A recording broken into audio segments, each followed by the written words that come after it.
Craftsman Days are here at Lowe's with big savings on the tools you need. Right now, get a free select tool when you buy the Craftsman V20 2-pack battery kit. Whether it's the backyard, the bathroom, or beyond, Craftsman has the tools to help you power through and get the project done right. Because DIYing is unpredictable, but your tools shouldn't be. Shop Craftsman at Lowe's today. Valid through 6/18 while supplies last. Selection varies by location.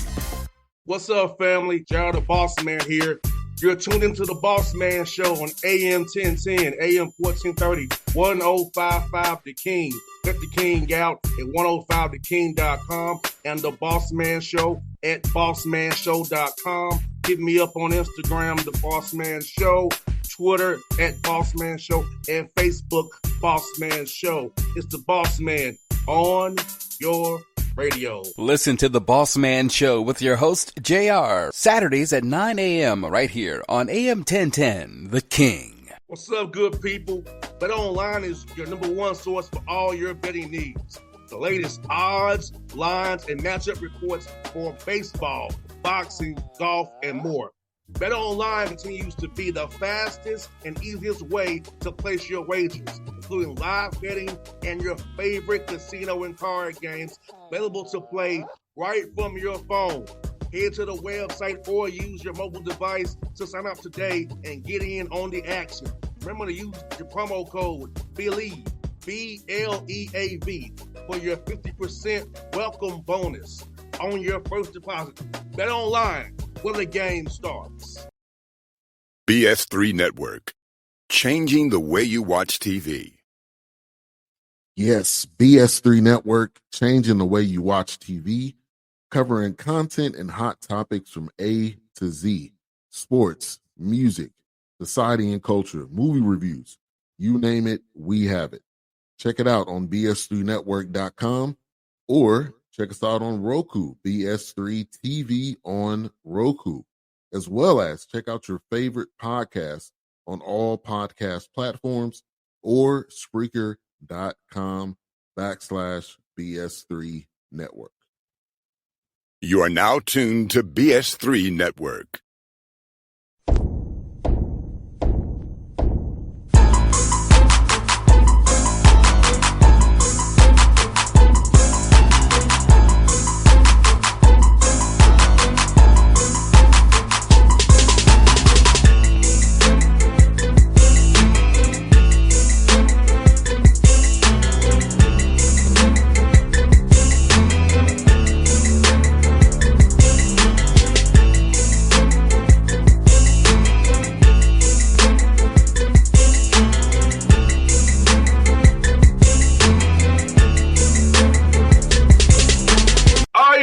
Back here, you see Let's on the line with us from the AJC. Always win the bow ties, the great announcer of the Falcons.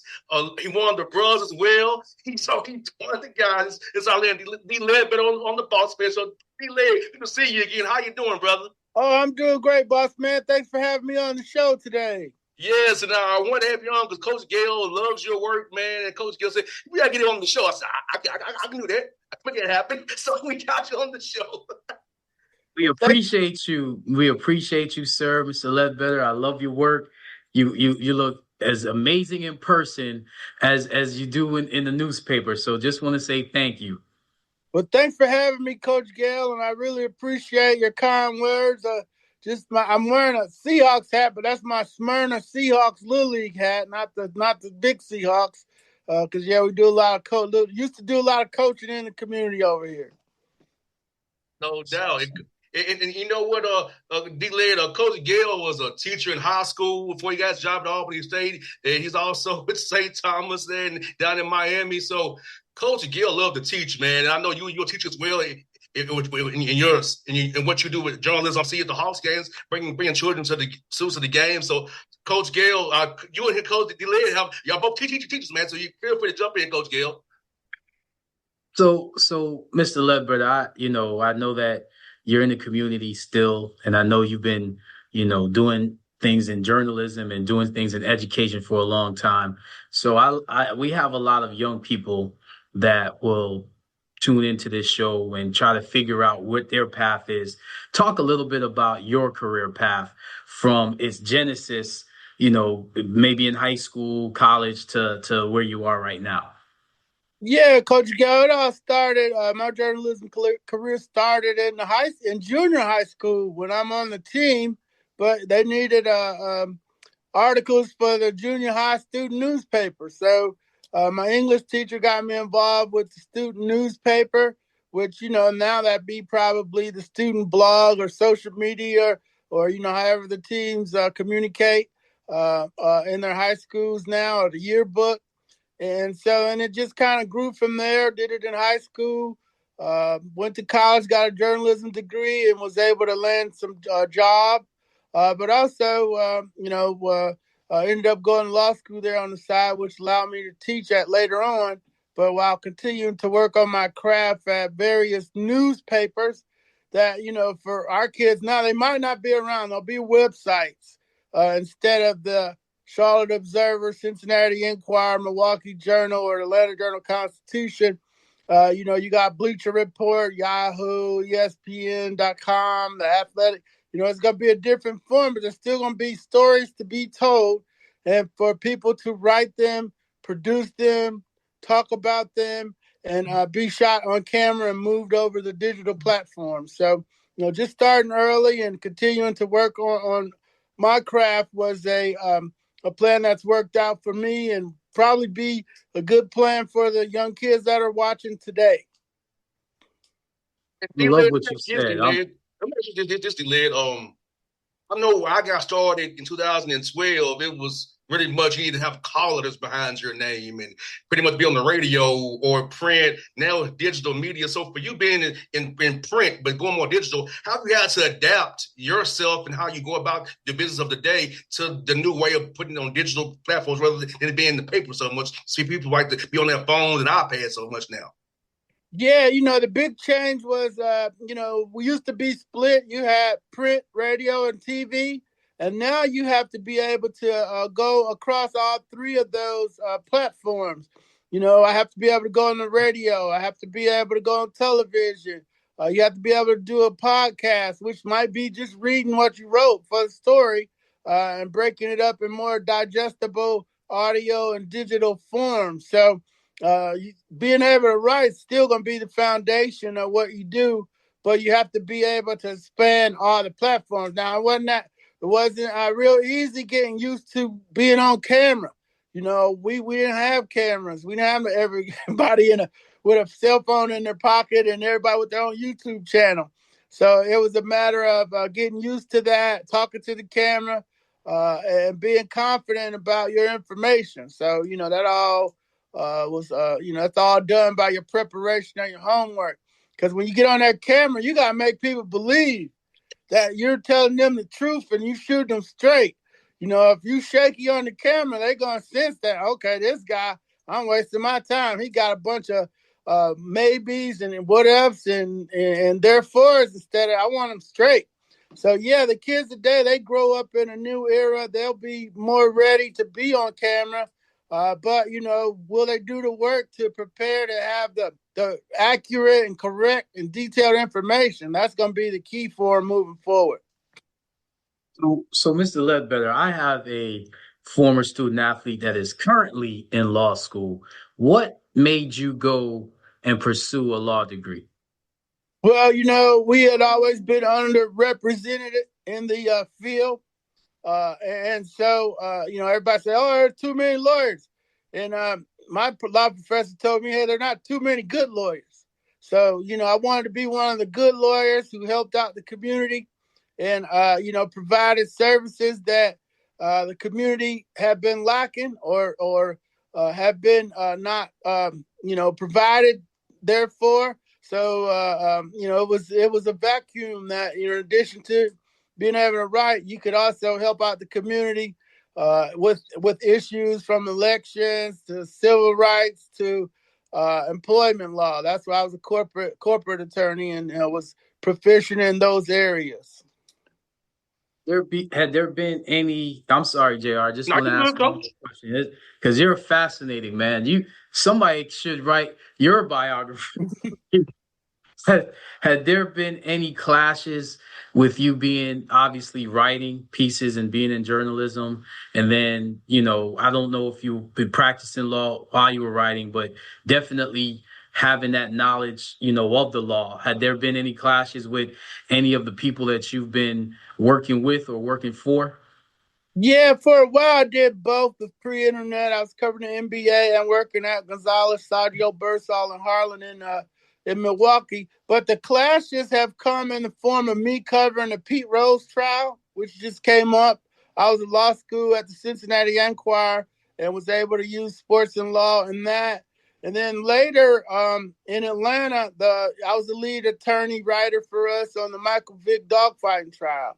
So, that was important trial that we had to balance, the importance to the football team along with his legal rights in a federal RICO dogfighting trial. Myself and Steve Weiss, who's at NFL Networks, Steve took the team and I took the courts that year, trying to make sure our coverage was, ahead of the nation and so forth. So we did a good job with that. That's when they've clashed. For me, there have been other cases where there have been civil issues with the teams. Bengals had one, and we used to then report on civil issues because they were just for money. But we been able to cover some of the, two of the pretty big cases in the last 40 years: Pete Rose and Michael Vick. So those two worked out very, very well for myself. And Mr. Dillard, let me ask you this, man, because you brought up Pete Rose. They say he may be in the Hall of Fame now. They take him off the ban list. So, what are your thoughts on having been around for that? What are your thoughts on him potentially getting in the Hall of Fame now?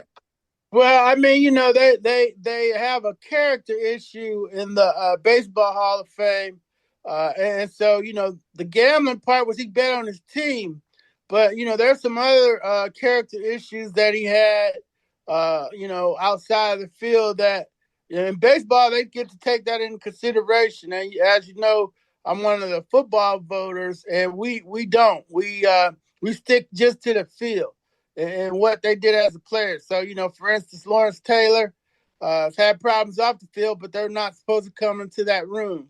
It's just what he did on the football field for the Giants. And there's some other more high-profile guys that are in the Hall of Fame that, have been accused and acquitted of very serious charges. So it's a different rule for baseball. And, I kind of know some of the stuff off the field that would make me really hard to follow those rules and vote for him on the character part. But the baseball part, he would be a first ballot, no question guy. No doubt. It's on you, Coach Gayle. Man, I just want to because there's so many follow-up questions to that, especially what you said, JR, with the Baseball Hall of Fame kind of changing up their criteria now. And now you just threw a nugget out there. So you're a part of the NFL Hall of Fame committee. So with your writing, and I've always wanted to ask journalists this, with your pieces, have you ever had any former athletes? Have you ever had any politicians? Have you ever had any people, in the news or in the media or just popular celebrities come in and kind of cross the line past just seeing you somewhere and saying some things to you? Have you ever had anything crazy that would have you say, whoa, I don't know if I want to, keep doing that young in your career? I'm sure now you kind of seen it all, but kind of as you started out. Yeah, you have players that have issues with some things you write.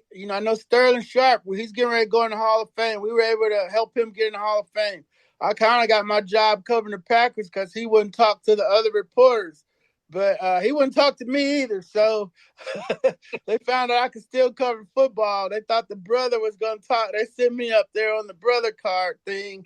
Maybe he'll talk to the young brother, but he wouldn't talk to me either. So we joked about it in New Orleans this year at the Super Bowl. He's like, "What?" I was like, "Yeah, I was up there covering teams." He's like, "Were you okay? Did you make it?" He said, "I know I was tough for you." I was like, "Yeah, I didn't care." you know, I had thick skin, so I kept it moving, and be good to see him go in the Hall this year. I remember Seth Joyner threatened, kick me. I had to ask him about his knee surgery. He was near the end of his career. It was bone on bone. And, he was just gutting it out, trying to make it another year. And he was like, "What part of no comment don't you understand?" And so I'm a smart aleck reporter. I started writing down what part of no comment. And he lost it. And so I got in trouble that day. I had to report myself to my editors and so forth. But yeah, for the most part. Then recently, we had Croy Bierman up here, who was married to one of the Real Housewives of Atlanta, and so I went up to talk to him, and he wouldn't talk to me after a mini camp or something. And so I asked Cunningham, I was like, "What did I do to Croy?" And he's like, "Well, he Googled it, and he said, yeah, this story right here." And I apparently wrote a story that he was a reality TV star, and now he wanted to be a reality football star. so, so he didn't like that, and we had a picture of Kim Zolciak on the paper, and they're not supposed to have pictures according to Bravo. But once she came on the practice field, my photographer didn't know. So, those are some of the conflicts we've had over the years. Not real major stuff, but some you're gonna have some enemies, and you're gonna have some supporters. You try not to make sure that the quarterback or Julio Jones or the stars, you make sure you have a good relationship with them. But some other people you may not. I hear that. So, Coach, would you take one of his questions, Coach, from D. Led after the game, Coach, after you mad? Just get a question from D. Led, Coach. You know what I thought about you, JR, when he said he wrote down, "How many times have I said no comment?" Because you know I'll do that, Coach. You know how I'll do that. Yes. I write down what you say. Just what you said. I'm saying that is a great story right there. Yes. Then now, D-Led, Coach Gayle is a very laid back guy, except when he's on the sidelines, Coach Albany State. Now, in your coaching career, D-Led, do you get very heated on the field, or do you kind of just be like, "Okay, come on, let's chill," or you get really intense out there, kind of like Coach Gayle does? When he's not smiling. When I started out, it was kids. So, coaching, I had like 5 all the way up to 12, 13. But at first, I was off the chain. And then I was like, why am I yelling at 5-year-olds? so I had to refocus, and I got Tony Dungy's book, The Quiet Storm. I think that's it. It's over there on the case. But Coach Dungy talked about how he never raised his voice, how Chuck never raised his voice at them, how he looked the players directly in the eye and shot them straight. So I would make sure I talked to my kids in a low tone and make sure they understood the assignment, and made them look me in the eye. If they didn't, we had problems. We had to work on that. But I toned it down. We started winning. I had some very good teams. Won a Coach of the Year one year for all of Northwest Georgia. And so, I had to switch it up and take a different approach, and just make sure focus on the kids and their assignments, and not all the yelling and screaming. If stuff went bad, it was probably because we didn't work it out during the week. If you get in a game and you're doing something new or something different, then you just kind of roll out there rolling dice. So we try to make sure we had them well prepared with the scripts. I always had good help. Via Dan Quinn would let me use tackling dummies and all kinds of stuff like that, so we could make sure our teams were fundamentally sound and ready to go on Saturdays. That's a real coach right there. I like what you said, that if it doesn't go well on game day, that means you did something wrong in practice, because I never like to do anything weird in practice. So, a lot of people are going to ask how many, professional athletes came through your, youth league. But I'm going to ask about just the careers, because you've been coaching for a minute now, just the careers and kind of spotlight some of the young people that have come through your league. And to me, any career is good. I just love to see your mentorship and your leadership led to, changing communities. Yeah, no doubt. Justin Hayes was All-American at Sanford, and he works for the Falcons right now. Lawrence McIntosh played at a few different schools, ending at Maryland Eastern Shore. He's a fireman over there in Westlake. Keyshawn Johnson, he was on the Illinois State All NCAA tournament teams, and Keyshawn was my reverse tailback. He didn't like to get hit. He was real fast. But he's doing well down in Florida. I got kids teaching. Got kids. Got one that's flying planes down in Pensacola in the Air Force. A quarterback. He was drafted by the Oakland A's. He was a big baseball star. Turned out being a big baseball star in the SWAC by way of Navy. And so he's in Navy down there flying planes. So it's good when they pull you up at the CVS, like, hey, this is Jordan McKinley, your running back, or this is Gabriel Smith, your old running back, and so forth. So, some of the kids have gone and do a great job in the community. I had one kid go to Dartmouth, a lot of college kids, and some have had pro tryouts. And we had one cornerback, Chris Harris from the Bengals, who did make it all the way through. Lorenzo Carter, he's still playing. He's over in Tennessee now with the Titans. He came up through Norcross. And, sometimes I don't get the kids that I recruited. Like Kyle Hamilton was one of my kids, and he's in with the Ravens now, Pro Bowler. His family moved to Dunwoody. I had to send him to another team. Once the gas went up, back when I was coaching, it was $1, so you could recruit the whole city. But now, once it went up, I was like, hey, no, y'all just stay over there with the Atlanta Colts, and you'll play for Marist. And he went on to start at Notre Dame and become an All-Pro in the NFL. So we recruited Cam Newton. We had Christian Coleman, the sprinter. Christian was his dad was from St. Louis. I was from St. Louis, so we used to scrimmage each other. Martise Moore, he's a hurdler, all ACC hurdler at Louisville, and he's doing good. And Johnny Cummins III was a returner and special teamer at Morehouse. He's just light people up, and he's selling Lexuses down the street here. So yeah, I love the fact that I always taught them that, hey, we took them to get their library cards after they registered. So I was like, hey, if you're going to spend 6 hours a week out here with me, get me 6 hours in the library too. So we were preaching education and the discipline that you learn on the football field, you can apply it to your academics. And so some of them clearly did that, and that makes you feel real proud. Oh, 100%. 100%. D-Led, I told you this before, my dad was a coach, so I grew up around coaching.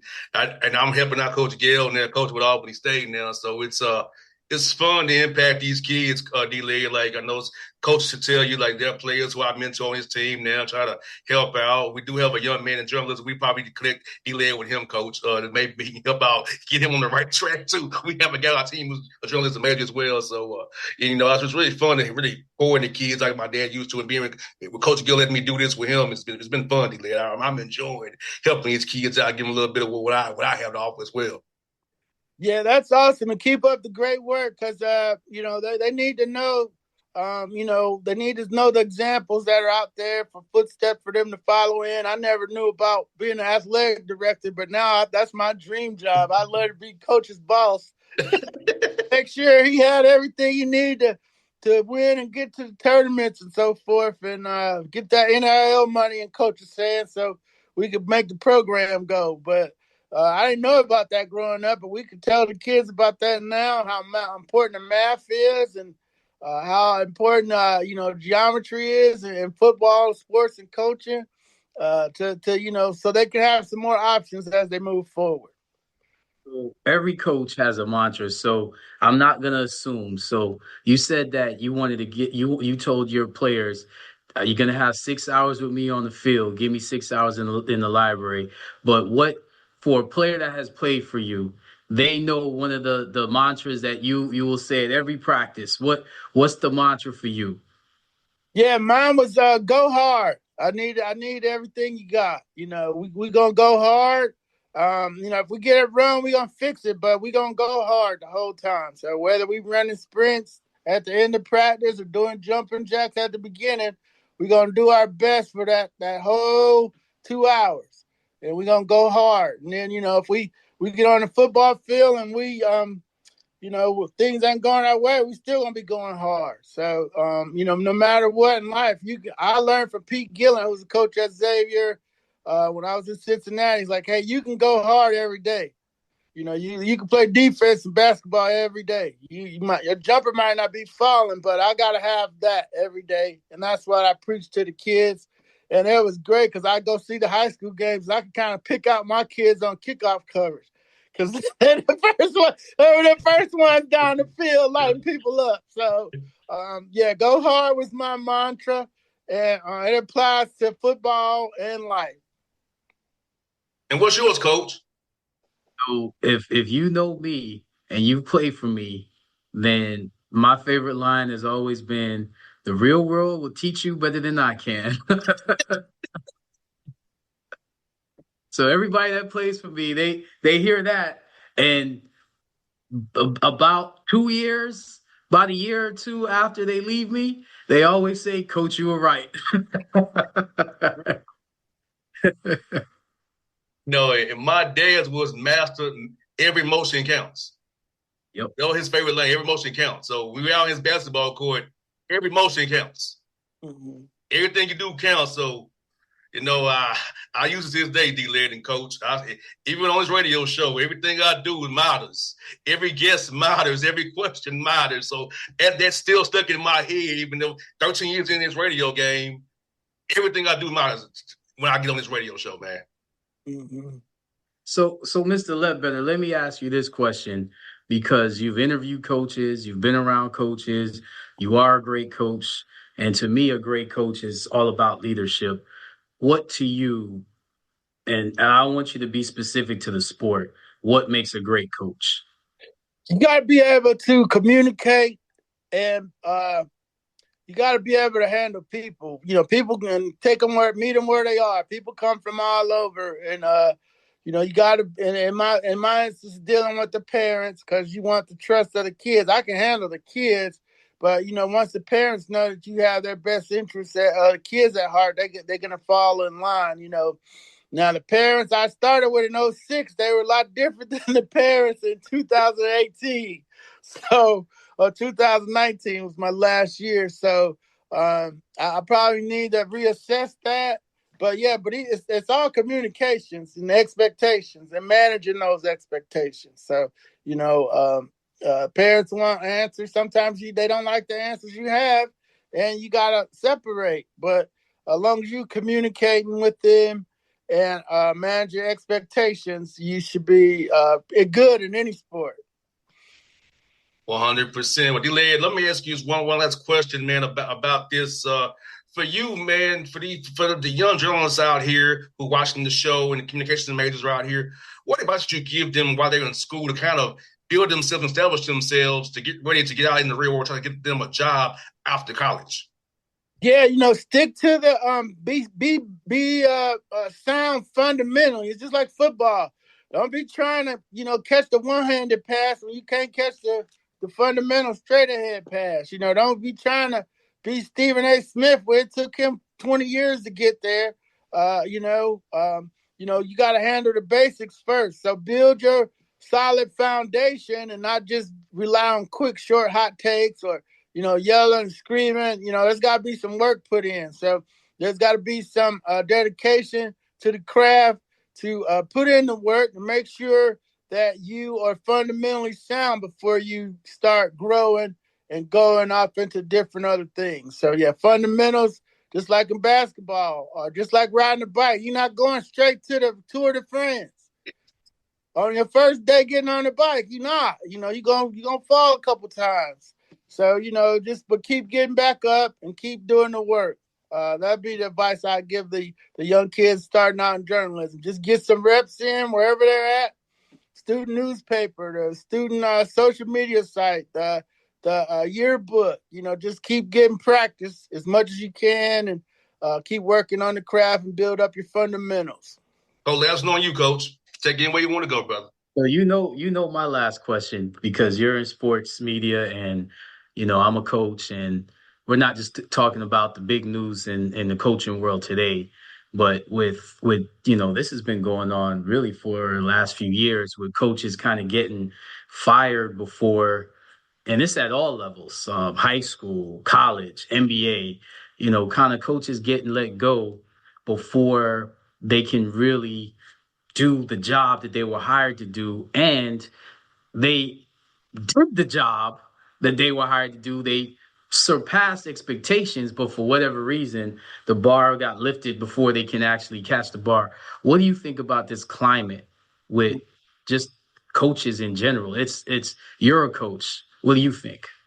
Yeah, the situation is now that the teams make money no matter what. Like the NFL, they before they even kick off on Sunday, everybody's in the black because they got all this TV money and so forth. So the days of Mike Tomlin and teams with sustained winning, staying with the coach over a long, long period of time, those are over because they got to cater to the whims of the fans, and it blows back and forth. So even with sustained winning doesn't guarantee you success. The winningest coach in Falcon history, Mike Smith, was let go after 2 down seasons, after 6 straight years of playoffs. So, and they haven't been the same since. So, if you're talking about sustained winning, the teams that have won over time have had very few coaches. Look at the Steelers. Look at the Green Bay Packers. Look at the New England Patriots with Belichick. You can say it was Belichick. You can say it was Brady, but they didn't fire the coach. So, you keep changing coaches every year. Thibodeau is what we're referring to today in New York. He exceeded expectations. Look like they have a good foundation to move forward with. They're going to bring somebody else in to finish off the deal. We saw that with John Gruden and Tony Dungy in Tampa. We've seen it a few other times here. But if you really say you want to be a sustained winning franchise, you don't tear up the foundation every couple of years, is what we're seeing. And I asked Coach Smith, I was like, Coach, why are they doing this? Because it went down from like an average of 4.8 years to 3.2 years. So you don't have a 5-year plan anymore. And I was like, why is that so? He's like, because they can, and the they is the owners. No doubt. We'll leave it there. Coach Gayle and JR here with D. Ledbetter. It's been a great show. It's been fun. We'll do this again down the road, man. It was a pleasure to have you on the show. Well, thank you, JR, and thank you, Coach Gayle, for having me on the show. It's my pleasure. And you all have a great rest of this week, and continued successes to you both. Thank you so much. Bless you, Mr. Ledbetter. You are a blessing to our young people. Well, thank you. I really appreciate that, Coach Gayle. BS3 Network. Changing the way you watch TV. Yes, BS3 Network, changing the way you watch TV, covering content and hot topics from A to Z. Sports, music, society and culture, movie reviews. You name it, we have it. Check it out on bs3network.com or check us out on Roku, BS3 TV on Roku, as well as check out your favorite podcast on all podcast platforms or Spreaker.com/BS3 Network. You are now tuned to BS3 Network. What's up, good people? Bet Online is your number one source for all your betting needs. The latest odds, lines, and matchup reports for baseball, boxing, golf, and more. Bet Online continues to be the fastest and easiest way to place your wagers, including live betting and your favorite casino and card games available to play right from your phone. Head to the website or use your mobile device to sign up today and get in on the action. Remember to use your promo code BELIEVE, BLEAV, for your 50% welcome bonus on your first deposit. Bet Online, where the game starts. What's up, family? Jared the Bossman here. You're tuned into the Bossman Show on AM 1010, AM 1430, 1055 The King. Let the King out at 105theking.com and the Bossman Show at bossmanshow.com. Hit me up on Instagram, The Bossman Show, Twitter at Bossman Show, and Facebook, Bossman Show. It's the Bossman on your radio. Listen to The Bossman Show with your host, JR, Saturdays at 9 a.m. right here on AM 1010, The King.